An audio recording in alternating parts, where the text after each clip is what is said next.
Well, here, I think we have lap number 1 going in. Green flag dropping. That's lap 1. Now it's on. Oh, there you are. That's the green flag. Hitting it. Is that Coates next to you? That's Coates next to me. Yeah. Yeah. Cool guy, by the way, Kim Coates. I like that guy. Yeah, fun guy, nice guy. He's good been guy. in so many things. I know. Now we're right next to each other going down the shore, but he's inside of me. I just slowed down, and There's goes Coates and Cibrian. Yeah, there goes They're Eddie. getting in front of you now. Yes.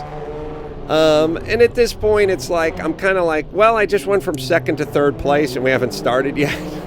But Right. So be it. I don't know who's behind me, Brody Jenner there. We'll figure it out. Jeff Fox did a nice job of editing this stuff together. Good shots with the cameras, man, and good editing. Yeah. This looks awesome. Yeah, it looks awesome, and it gives you a nice idea of how it feels to be out on the track. And go to adamcarolla.com if you want to see this.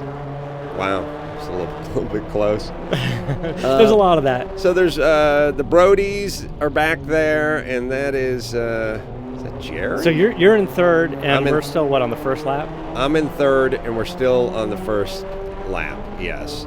And the thing that makes it really great is the crowd, because they're lined up all along the side of the track. And they're loud. Oh! Carolla passes. Well, said there was a lot of... little bump there. Little contact there that was not by me, and now we're coming around shoreline and in the first turn there, and Coates never really took that corner correctly. No, he didn't. It was just a matter of time before someone would get past him. Not sure what that was. All right, so now we're starting lap 2, and you've already just passed Cibrian. Right, so I'm back in second now, and this is probably about the highest, fastest place on the course. This is going down the shoreline. Now I'm going to go into third here, if you see, right, from fifth. Turn in, cut it short, get up on the rumble hump there just a little bit. It's sort of this weird combination of you don't want to spin your tires too much, you don't want too much chatter, but you do want to cut the track off, and you do want to hit. As a matter of fact, Tanner Faust told me another thing. He said, go over those rumble strips. Yeah. He said, get as much, don't just get your right, when you're turning right, don't just get your right tires over those rumble strips. Get as much as your car as you can possibly get over the rumble strips, but don't hit it with your left tires. Right. And I said... Right. You don't want to put your right tire. I said, why not? And he said, because all the weight of the car is on that side, and it'll fuck it up. Yeah. And I said, oh, that's right, because when you're turning right, there's no weight on those right tires. That's why it doesn't feel like anything. So now we're in, lap 2 and whatever, and you're in second now. You passed. And I'm in good second now. Like, I don't have anyone. I got a good 100 feet of people behind me in second at this point. Now I'm feeling like I'm catching Coates, and I'm also feeling like you're right on his bumper. He's looking at me in my rear view. Yeah, he's getting scared. Watch him here. His hands are getting sweaty. That's right. And I tell everybody, you want to pass somebody right up their ass for about 2 laps. Yeah, make them nervous and they'll make a mistake. They'll make a mistake because when I've been in this position before too, when somebody's filling up your rear view mirror, you can only take it for so long before you miss a shift or miss the turn or miss a braking point because you're looking at them. And it's timing too, because when you look into your rear view mirror, if you do that even for a second at the wrong time, that's me out braking Coates and turning in. All right, so now I'm in first place. Nice pass. Yeah, so I will... have you done this before? I will take... now I'm in first place. So now I'm having this freak out moment where it's like... First place on the third lap, after you gave your big speech about don't pass until the end. Well... once Eddie Cibrian passed me on the first straight, I said, fuck it, it's game on. Now I have a decent lead here. Yeah. All right, now I'm looking in my rearview mirror, and for me, it's all about the hairpin. Yeah, big crowds, by the way. Big crowds, 65,000 people there, and I'm going, fuck, I'm in first place. Yeah. Everyone's looking at me. So, and I got my kids there, and all right, so here's the thing. here's what I'm thinking to myself right now. Don't let anyone be close enough to you in the hairpin where they can stuff themselves inside of you and take you into the wall and take over. Because here's what's going to happen. You can be in first place. It will be the last lap. There will be somebody that's 2 car lengths behind you. You will take the line on the hairpin. And you got to go a little wide. You have to go way wide. Watch me take the hairpin here if we come around to the front. You go way out, that's all the way out, and then you turn in, and that's how you do it. You swing out and you turn in. And it's slow. It's slow, but you try to get good exit speed. Now, the thing is this. If somebody is 2 car lengths or 3 car lengths or less behind you, and it's the last lap, they will go straight in. Yes. They will dive in. They will cut you off. They will put you in the wall. They will win the race, and no one will say anything to them. They completely miss the apex. Right. But because the hairpin is slow, right, you see an opening there. The guy, you're supposed to go wide. Right. And then you see the opening, and what happens is when you go on the inside, that outside guy who's doing it right, he's in the wall every time. My point is, when I get to the end of this race, I need to be 5 or 6 car lengths ahead of somebody so they don't do a kamikaze move on me. Yes. Or you need to take up a lot of track. When I do that hairpin, if I was in the lead at the end and there was a car behind me in the hairpin, I would almost come to a stop and crawl around the inside edge. I would not swing out. Don't let him go. Not let him dive in. So now you need a blocker out there. What I'm doing, need a teammate, Team Scion. Yeah. What I'm doing right now is I'm saying, all right, I'm looking in my rear view. I have 5, 8 car lengths between me and whoever's in second place. I don't know. I don't care. I'm in first place. We have 5 laps to go. Run your line, and nobody's going to come close to you.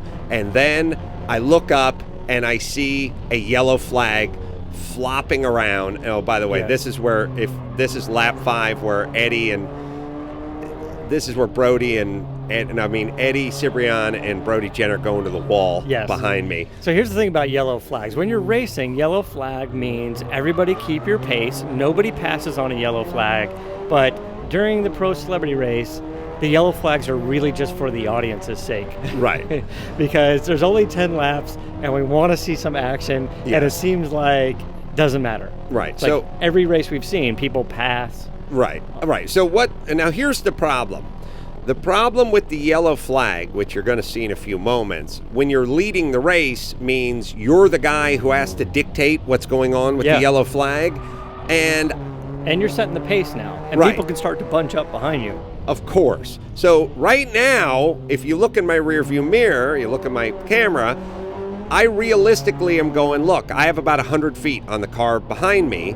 And that's good because he can't stuff me into the hairpin, and he can't kamikaze me at the end of the straightaway.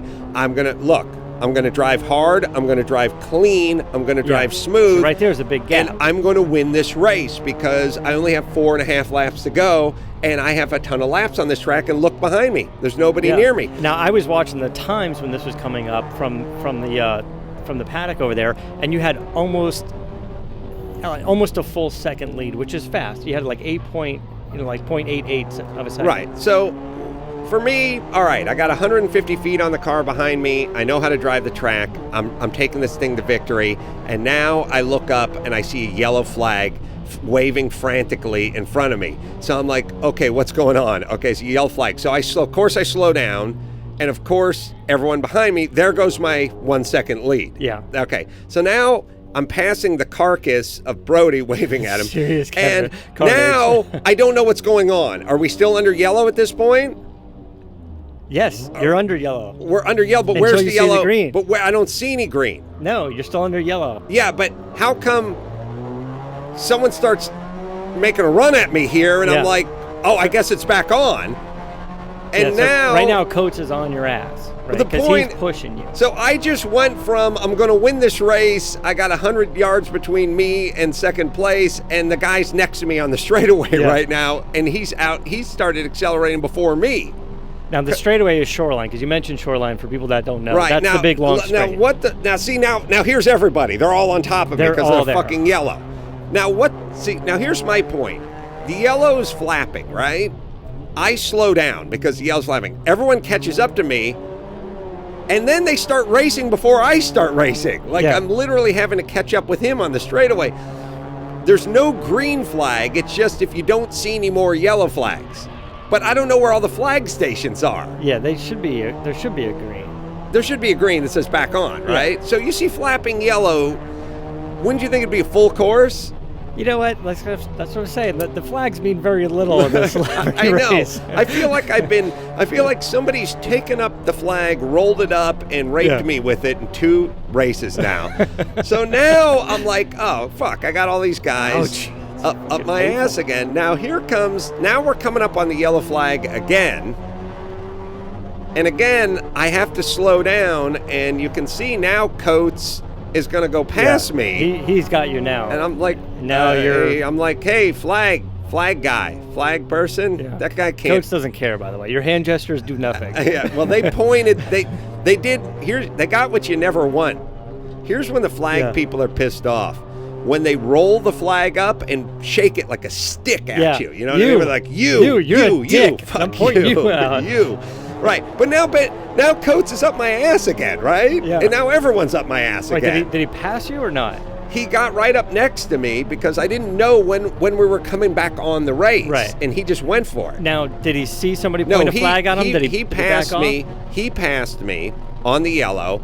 I gave to the flag guy, like, hey, man. Yeah. And thankfully, unlike the 2 years before when Adrian Brody did it to everyone. 5 people. There was a flag person, like up on the wall who just went like, no, no. But Coates saw that and backed off. Yeah, like somebody went like, hey man, hey See, you. that's cool. That's good for him. Yeah, he made a mistake. He fixed it. And he went okay, and he put his hand up.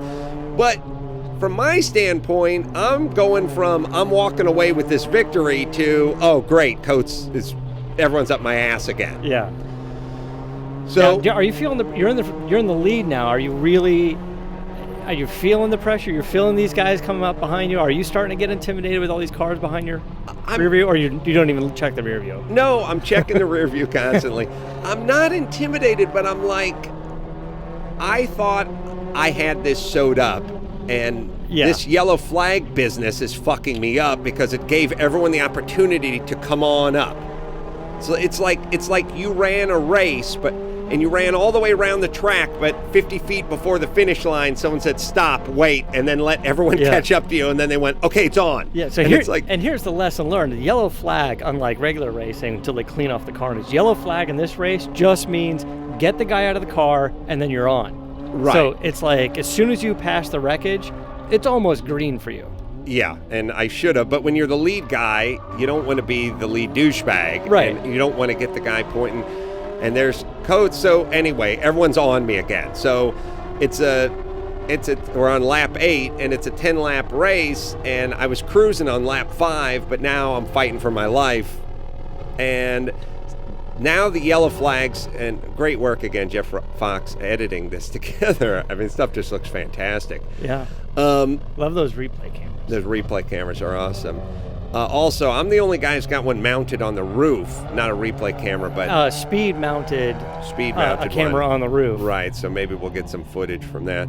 I was saying to Jeff Fox, I'm such a weirdo that I was like, I don't need that extra 9 ounces and up that high on my roof. These cars are equally prepared between the extra weight and the aerodynamics. That's why you need a pre-game dump. I don't, here's what a weirdo I am. So I was getting into my car and I was like, this camera, it's extra drag and extra weight. Yeah. And then I looked up and realized they took the headliner out to get the camera up there. And I was like, all right, we're even. This is good. We're now even. Actually, when you watch the race on TV or, even there at the event, it was the stupid shark fin on the roof that they put there is how we can identify your car, because the numbers aren't, they're not actually that easy to see. So we're going into the last laps, and here comes Hill Harper. Here comes Hill Harper, and he's right up against Kim Coates. Hill Harper. See, he's out driving Coates right there. Right. No rubbing. No. I told Hill Harper to do this. Oh, Coates kisses the wall. Now here's where there's a little carnage, and it would not be a race unless somebody crashed at the hairpin. Now, I'm trying to think who that was on. I think that was on Coates because he tried to dive in. Coates went in. And Hill Harper went on the got inside. Him. Right. And Coates actually spun and hit the wall at that point. Right. Hill Harper got his rear bumper tagged. Right. And he made it out. But Hill drove really well. Well, the thing that was funny about Hill, and I have two things, good and bad, to say about Hill. The thing about the yellow flag is the yellow flag lets guys that were in the back come up to the front. Yeah. So everybody bunches up. If we under didn't yellow. get the yellow flag in this race, I don't think Hill Harper would be up my ass.